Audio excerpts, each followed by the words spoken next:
अस्सलाम वालेकुम नाजरीन, मैं हूं हारून रफ़ीक और आप देख रहे हैं होशियारियाँ।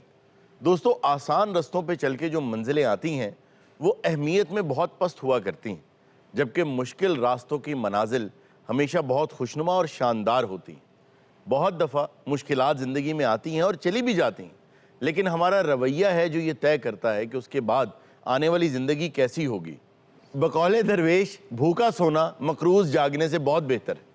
आइए इसके साथ ही आज का शो शुरू करते हैं और देखते हैं कि इर्जा के पास आज क्या खबर है कि छत से मोबाइल पर दूरबीन लगाकर वीडियोस बनाने वाला शख्स पकड़ा गया। पहली बात तो ये कि किसी की भी जासूसी करना या किसी किस्म के भी किसी की पर्सनल लाइफ में तजस्सुस का इजहार करना, ये तो वैसे ही बहुत ही बुरी बात है। लेकिन प्राइवेट डिटेक्टिव्स भी तो होते हैं, वो भी गलत करते हैं।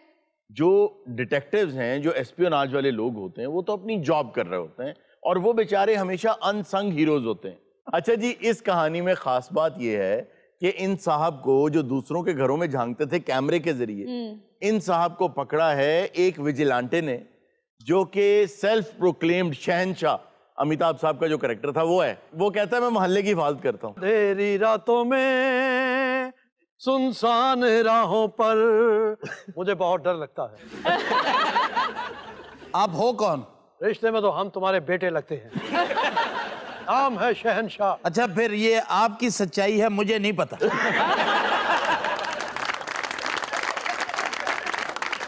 इतने आदमी थे तो सरकार दो। वो क्यों देख रहे थे?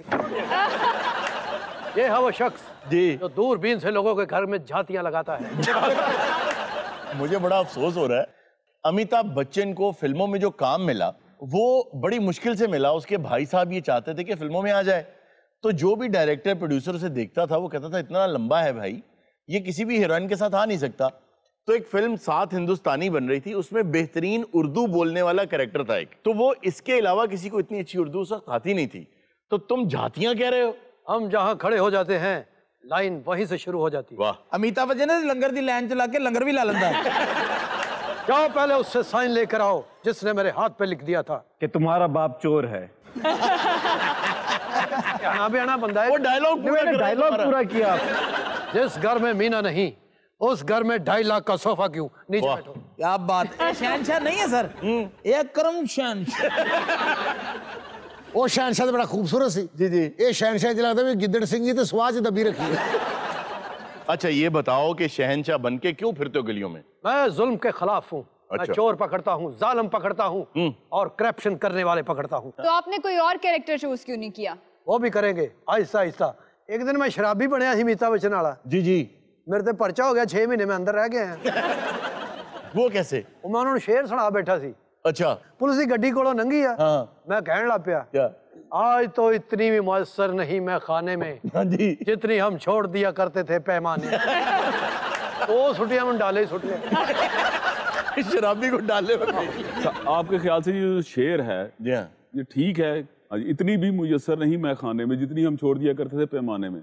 जिस हालात में जो उसने शेर बोला है, मेरे ख्याल से ये उसके साथ नहीं जाता, क्योंकि उसको बोलना चाहिए था कि इतनी भी मुयस्सर नहीं है पैमाने में जितनी हम छोड़ दिया करते थे मैं खाने में। होता ये है कि इसके वाकई पैमाने में इसके जो मुंशी जी होते हैं वो सारा दिन मेहनत करके इसके लिए एक बोतल लेकर आते हैं, तो उसमें इतनी सी भी नहीं निकलती जितनी ये गिलास में छोड़ दिया करते। तो वही मैं कह रहा हूँ कि वो सिचुएशन के मुताबिक वो शेर नहीं जाता। लेकिन उस शेर को तब्दीली नहीं कर सकता था, इसका अपना तो नहीं था वो। जिंदगी तेरी नर्म छांव में गुजरना चाहती है। तेरी नर्म छांव। शहनशाह ने तुम्हें यह चोर दिया है, इसकी सजा क्या? हाँ भाई तुम बताओ क्या हरकत है तुम्हारी? सर कोई हरकत नहीं, चोर चार में कोई नहीं मिलू, एवं खाम खा मारी जान है। तुम लोगों की प्राइवेसी के चोर हो। सर मैं तो लोगों को देख के वैसे ही खुश होता हूँ। शर्म करो। लोगों के घरों में झांकना खुशी है? ये हाँ क्या था? एक कच्ची मूंगफली खा ली, जो गोता लगाए। मैं आज भी गिरे हुए पैसे नहीं उठाता।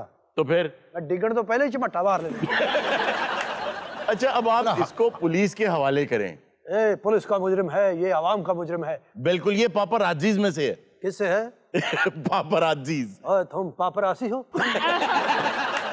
बल्कि तुम मरासी हो। मेरे पास गाड़ी है, बंगला है, पैसा है। तेरे पास क्या है? मेरे पास माँ है। माँ को मेरा सलाम कहना। लो जी ਇਹਦਾ ਲਿਬਾਸ ਦੇਖੋ ਅਮਿਤਾਭ ਬੱਚਨ ਦਾ ਈਸਾ खेल ਦਾ ट्रक ਹੁੰਦਾ। आज अवाम का मुजरम तुम्हारे सामने है, क्या सजा दी जाए इसे? देखो तुम ये डिसाइड नहीं कर सकते, सोशल वर्क की हद तक तो ठीक है, लेकिन कानून को अपने हाथ में नहीं ले सकते। कानून कानून कानून, जब मेरी माँ दवाई से मर रही थी तब कानून कहाँ था? कानून का तुम्हारी वालदा की दवा से क्या ताल्लुक है? कानून दा मेडिकल स्टोर है यार। ये बताओ भाई किस चीज की चेंज है? ये साथरा चोरी कर दे, घर वाले ने संगली पाई। अच्छा, उसने तो बाएं हाथ पे लगाई थी, तुमने दाएं पे लगाई। मैं खब्बू हूँ। शायद आपको पता नहीं, अमिताभ बच्चन भी खब्बू है। मजे की बात बताऊं, वो दोनों हाथ इस्तेमाल कर लेते हैं। और ये शहनशाह दोनों हाथों नाल मंग लेंदा है। और रस्सी ने आप तो नहीं पाई। अच्छा, ये सारा दिन फिरते रहते रात को, घर वाले से रस्सी बन देंगे। मूछे हो तो नथु लाल जैसी। क्या कह रहे हो? ये दानिश हैं। ये दानिश है? जी जी। नथु लाल की मूछे वापस करो। अरे जिस घर में मेरी मीना नहीं, वहां ये कमीना क्यों? फिरजा, हाँ जी। शहनशाह तुम्हें सवाल करता है। क्या? शहनशाह का सवाल गौर से सुनना। जी। 150, बस इससे कम नहीं होता। यार तुम 150 का सवाल कर रहे हो? यार पहली बारी ताड़े शो जी शहनशाह है, कुछ तो दियो। तो लगता तुम भी सारे शहनशाह ही हो। अच्छा जी, आप इसको खुद जाके पुलिस के हवाले करें, मुद्दई बने आप। चौंक दे विच मारना जी। हाँ क्यों? इन्हें साढ़े घर झाती मारी आ। मैं पूरे मोहल्ले का काम करता हूँ, लेकिन इनका नहीं करता। क्यों? लेकिन आइंदा किया करूंगा। वो क्यों? मैंने दस्ताने ले लिए। हाँ सवर के क्रिकेटर, पहला मैच, पहली गेंद, कैरियर खत्म। वो कैसे? वजी ऐसी भैड़ी। शहनशाह 4 बाथरूम इंतजाम कितना लगेगा? भाई किन्ने मरले का घर है, कमरे किन्ने है, बाथरूम किन्ने है, दसो। 6 बेडरूम है, 10 मरले का घर है। 8 बोतल फड़ लिया, मैं ਇਹਦੇ ਚ सार देंगा। नाज़रीन, वक्त हुआ एक छोटी सी ब्रेक का, कहीं मत जाइएगा, मिलते हैं ब्रेक के बाद। गुजरात की एक रस्म है कि ससुर अपने होने वाले दामाद के पांव दूध और शहद से धोता है। अच्छा। और वो थोड़ा सा दूध शहद वाला दामाद को पीना भी पड़ता है। हमारी रस्में जरा चेंज है थोड़ी सी। अच्छा। हम अपने जुबाई को आग लगाते हैं।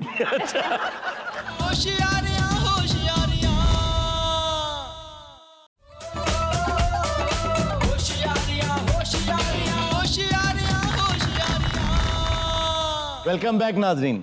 जी इर्जा, क्या खबर है? खबर है कि दुल्हा तब्दील होने की वजह से दुल्हन ने शादी से इनकार कर दिया। जी हाँ, ये राजस्थान का वाक़या है।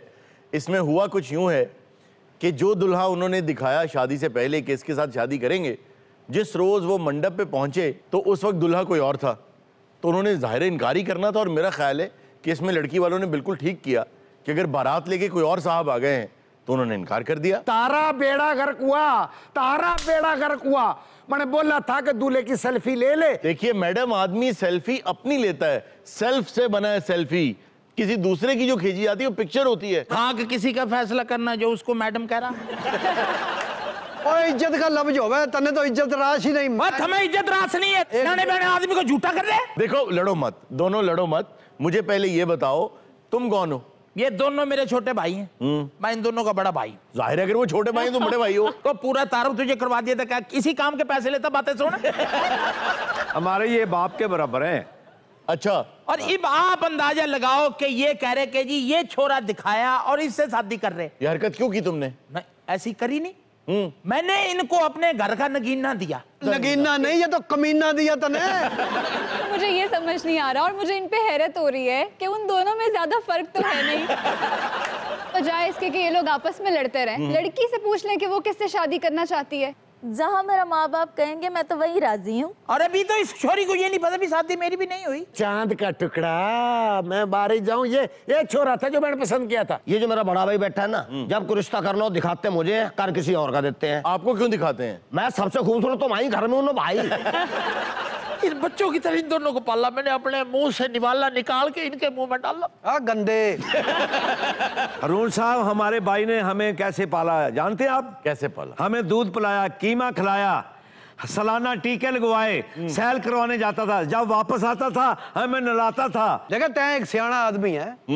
हम तुम्हारी ये बात मान लेते भी, इसको कीमा खिलाया होगा, दूध पिलाया होगा, चलो टीकों वाली बात भी मान लेते हैं। जी जी। ये नहाने वाली गलत है।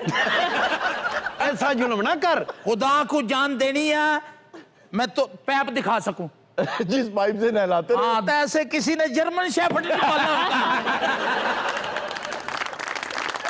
दूर बांध के मैं दूर से पैप मारूंगा। यार कैसे पालते रहे? ये भागते हैं, नहाने से भागते हैं। तो मुझे ये बताओ कि तुम लोग जहां से आए हो, हाँ। वहां से हवा महल कितनी दूर है? हवा महल हमसे है कोई तकरीबन 6-7 हज़ार किलोमीटर है। 6-7 हज़ार किलोमीटर? हाँ, तुम सिंगापुर से आए हो? हम राजस्थान के एक नुक्कर पे रहते हैं।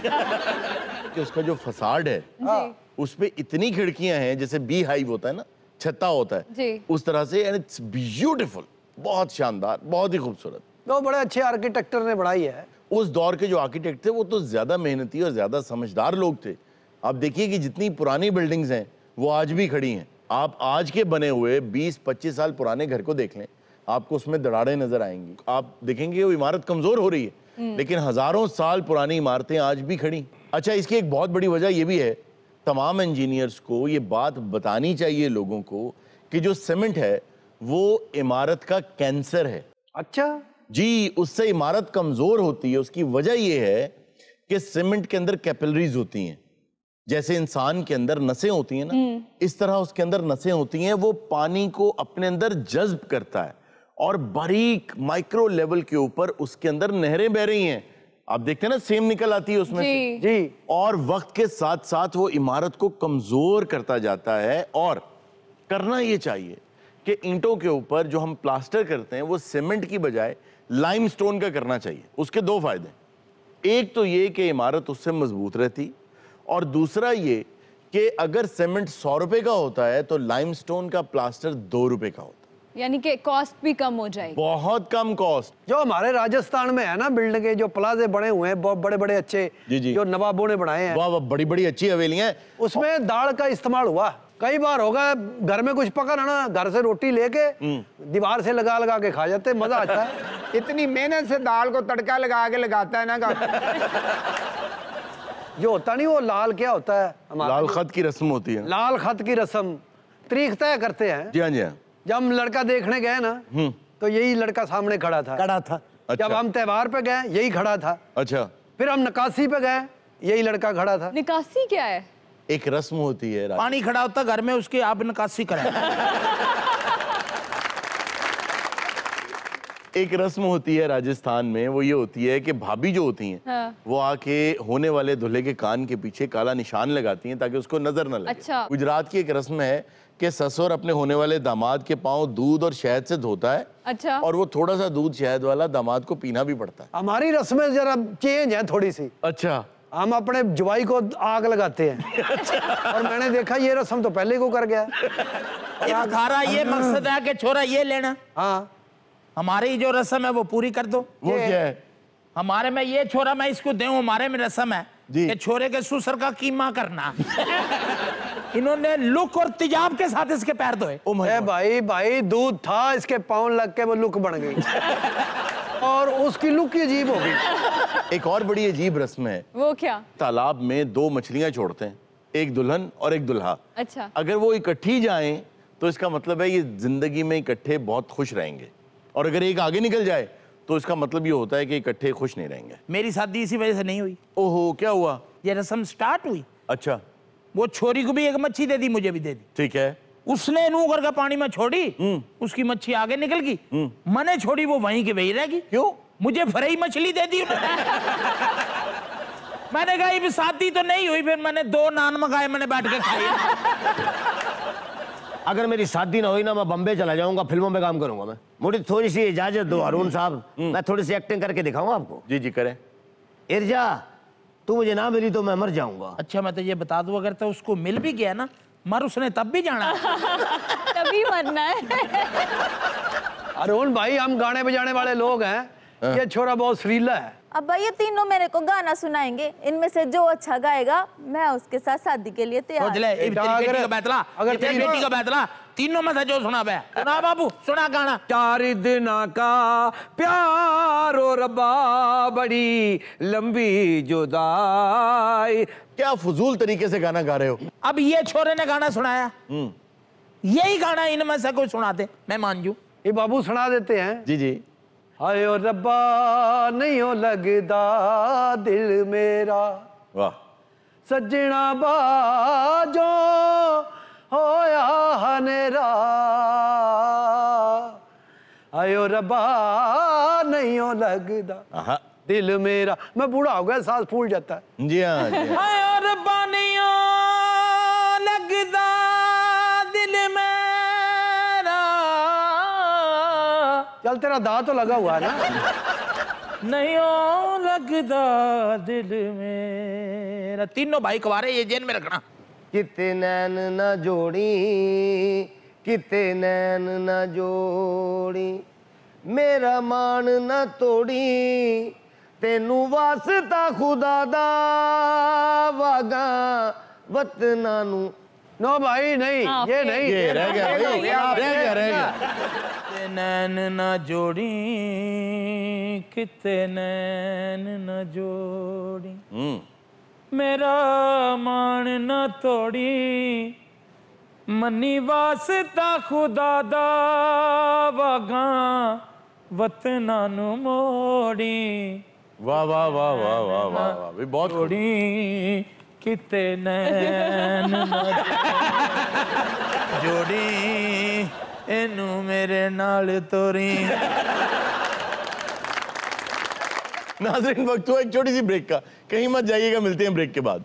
मैं आपको एक मिसाल से ये चीज वाजे करता हूं कि 5 बंदर और एक रिच। यार और रिसर्चर है, खुदा दा नाम मत लीजिए।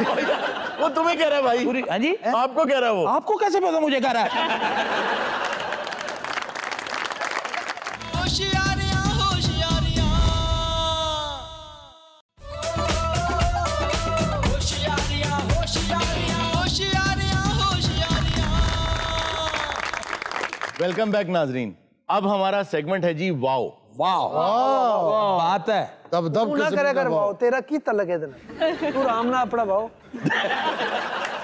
अच्छा जी, आज जो हमारा टॉपिक है जी, वो इस हवाले से है कि अगर जिंदगी में कुछ पाना चाहते हैं, मुमताज होना चाहते हैं, तो हमेशा मुश्किल रास्ता इख्तियार करें, क्योंकि आसान रास्ता सब लोग इख्तियार कर रहे हैं और सब उसी रास्ते पे जा रहे हैं। यकीन करें आपकी मंजिल भी वही होगी। आज किसी भी नौजवान को उठा लें, उसे पूछें, कोई तालीम हासिल कर रहा है, कोई काम सीख रहा है, हुनर सीख रहा है, उसे पूछें क्या करना चाहते हो, वो कहेगा तालीम मुकम्मल होगी, डिग्री हासिल कर लूंगा तो कोई नौकरी ढूंढ लूंगा। फिर क्या करोगे? पैसे कमाऊंगा और जोड़ूंगा। फिर क्या करोगे? शादी कर लूंगा, फिर औलाद होगी, फिर उसको पालूंगा, वो जवान होंगे, उनकी शादियां कर दूंगा, फिर आराम करूंगा। सबका एक ही प्लान है, लेकिन सब्जेक्ट्स तो सबके डिफरेंट है। सब्जेक्ट अगर सबके डिफरेंट हैं तो उनका मकसद फिर भी वही है। मैं आपको एक मिसाल से ये चीज वाजे करता हूं कि 5 बंदर और एक रिच। यार और रिसर्चर है, खुदा दा नाम मत लीजिए। वो तुम्हें कह रहा है भाई। पूरी, हाँ जी, आपको कह रहा है वो। आपको कैसे पता मुझे कह रहा है? 5 बंदर एक पिंजरे में बंद कर दिए गए और पिंजरे के ऊपर कुछ केले लटका दिए गए और उन केलों तक पहुंचने के लिए एक सीढ़ी लगाई गई और बंदरों ने उस सीढ़ी पर चढ़ के केले हासिल करने के लिए एक दूसरे से लड़ना शुरू कर दिया। एक बंदर जिसका हाथ केले के पास पहुंचा तो ऊपर से ठंडे पानी की साइंसदानों ने बारिश कर। अब जब ठंडे पानी की बारिश हुई तो वो भाग के नीचे आ गए। बांदर में निमोनिया हो गया। उन बंदरों में से जब भी कोई सीढ़ी पे चढ़ के केले के पास पहुंचता, वो ठंडे पानी की बारिश हो जाती।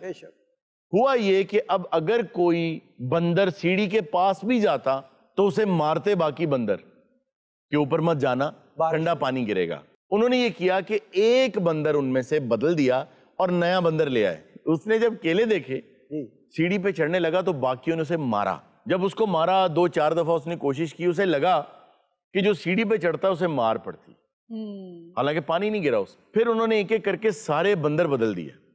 अब हुआ क्या, वो 5 बंदर नए थे, किसी एक पर भी ठंडा पानी कभी नहीं गिरा था, लेकिन केले वहीं लटके थे। जब भी कोई उसके पास जाने लगता तो उसे मार पड़ती, क्योंकि यार सब मारते आए हैं, हमें ये पता है कि सीढ़ी के पास कोई जाएगा तो उसको मारना है। इस बात का मतलब ये था कि बाकी लोग अपने तजर्बात की बुनियाद पर आपको रोकने की कोशिश करते हैं। अच्छा, कोई नया रास्ता कोई इख्तियार रोकने वाला कोई ना हो। हाँ, एक बात जरूर है कि अगर आप नया रास्ता नहीं इख्तियार करेंगे, आसान रास्ता ले लेंगे, तो ये जरूर है कि पैसे वैसे तो आप चलें कमा लेंगे, अपने बच्चों को भी पाल लेंगे, अर्निंग्स हो जाएंगी, लेकिन अर्निंग में और अचीवमेंट में बहुत फर्क है। बेशक जिंदगी में अचीवमेंट कोई नहीं होगी। जेफ बेजोस की कोई अचीवमेंट नहीं है, उसकी अर्निंग बहुत ज्यादा है। बिल गेट्स की अचीवमेंट है, लेकिन क्या उसकी अचीवमेंट ने उसको अर्निंग से रोका? नहीं रोका। लेकिन ये भी तो तायुन नहीं किया जा सकता ना कि उस अचीवमेंट में कितना वक्त लग जाएगा। वक्त सबके पास बराबर है। बहुत से ऐसे लोग हैं जिनको हालात आपके वाले मिले, आपके ही जितनी बल्कि आपसे कम उम्र मिली उन्हें, लेकिन अपनी उस कम उम्री में ही वो इतना कुछ अचीव कर गए जो आप ख्वाबों में भी नहीं सोच सकते। अचीवमेंट हमेशा मुश्किल ही रास्तों से आती है। अचीवमेंट और अर्निंग में फर्क करें। फर्क क्या है दोनों में? फर्क ये है कि अर्निंग वो है जिस पे आपकी औलाद, आपकी आने वाली नस्लें आपस में लड़ेंगी, उसको बांटेंगी। और अचीवमेंट वो है कि जो आप लॉन में बैठे बुढ़ापे में अपने पोते पोतियों को बताएंगे और आपका सीना फख्र से चौड़ा हो जाएगा कि ये मैं हूं जिसने ये किया। और इसको मैं मुश्किल रास्ता क्यों कह रहा हूं? वो इसलिए कह रहा हूं कि ये रास्ता मुश्किल बताया जाता है, आपको दिखाया जाता है। आप सबसे पहले ये समझें कि अचीवमेंट है क्या। देखिए, अचीवमेंट मैं ये समझता हूं कि एक सफर है जी, खुशनुमा सफर है, कोई मंजिल नहीं है, आखिरी दम तक नहीं आती, लेकिन आपकी जिंदगी का सफर इतना शानदार होता है कि जब आपको आखिरी सांस आती है तो उस वक्त आप ये कह रहे होते हैं कि वाह मजा आ गया। ये है अचीवमेंट। लाइफ में आपने कोई ऐसी अचीवमेंट की हो कि जिससे फायदा आने वाली नस्लें लें, मैं इसको अचीवमेंट समझता हूं। बिल्कुल, जिससे इंसानियत को फायदा हो। जैसे जिसने बिजली बनाई, अचीवमेंट है, बहुत बड़ी अचीवमेंट। जहाज बनाए जिसने, दवाइयां बनाई, जहाज बनाया, इंसानियत की कितनी खिदमत की। अच्छा हारून, आसान रास्ता लेना या अचीवमेंट ना करना या 9 to 5 में लगे रहना, एक्चुअली ये मिसाल बिल्कुल ऐसे है जैसे कोलू में जुता हुआ बैल। एक नशा है इसमें कि आपको ऐसी लत पड़ जाती है जब आपके अकाउंट में पैसे क्रेडिट होते हैं कि आपको वो ये लत कुछ करने नहीं देती। लेकिन मैं इसके साथ भी इख्तलाफ करूंगा जो दानिश साहब ने बात की ना कि 9 to 5 वाले जो हैं वो कोलू के बैल की तरह, लेकिन मैं ये समझता हूं कि उनकी डेस्टिनी, उनकी तकदीर में ये लिखा है, तो वो बेचारे क्या कर सकते हैं। इसलिए ये जो 9 to 5 वाली बात इन्होंने की, यहां तक तो ये बात ठीक है कि अगर आपका दिल, देखें, अगर आपका दिल आपकी जॉब में अटका हुआ है और घर जाके बेचैनी है कि कल मैं पहुंचूं दोबारा जॉब पे, फिर तो आप बिल्कुल ठीक कर रहे हैं, फिर तो आप सही रास्ते पे हैं। और अगर आपका दिल अटका हुआ है घर पे कि कब ये जॉब खत्म होगी, कब मैं घर जाऊंगा, फिर आप वाकई कोलू के बैल हैं। उसकी वजह ये तलाशे तलब जो है ना, ये आपको जिंदगी में बेहतरीन जगह ले जाएगी। लोग आपको याद करेंगे, आपकी नस्लें आपको याद करेंगी। 100 बार तूफान से टकराई कश्ती, 100 बार टकरा के साहिल पे आए, तलाशे तलब में वो लज्जत मिली है। दुआ कर रहा हूं कि मंजिल ना आए। आपने पैसे क्यों कमाने हैं? अपनी खुशी के लिए। आपने कोई काम क्यों करना है? अपनी खुशी के लिए। घर क्यों बनाना? अच्छा, खुशी के लिए। गाड़ी क्यों लेनी है? नहीं, अपनी खुशी के लिए। अगर आप अपना मकसद दुनिया से मुमताज होने के लिए खास टारगेट बना लेंगे तो भी तो आपको खुशी मिलनी है ना। लेकिन उस खुशी में आपको बहुत सी चीजों का सेक्रीफाइस करना पड़ेगा, फिर आप एक मुमताज जिंदगी गुजारेंगे। इसमें मुझे एक वाकया याद आ गया। एक बादशाह ने एक बहुत बड़ा सूरमा, बहुत बड़ा सिपा सालार एक रियासत से मंगवाया कि आके मेरी फौज को ट्रेनिंग दो और पहले चेक करो कि इनका क्या कैलिबर है। उसने बादशाह से कहा कि मुझे अपना बेहतरीन निशानेबाज दो। उस बादशाह ने एक निशानेबाज को भेजा, सामने बुल्स आए उस सिपा सालार ने लगा दिया। जब उस उस्ताद ने सामने बुल्स आए, जिसको क्रॉस, जिसको टारगेट भी कहते हैं, जी। वो सामने लगा दिया और कहा कि इसमें आपने तीर मारना है। जब उसने अपना तीर खींचा तो उसने कहा रुक जाओ, पहले ये बताओ तुम्हें क्या नजर आ रहा है। उसने कहा मुझे बुल्स आए नजर आ रहा है।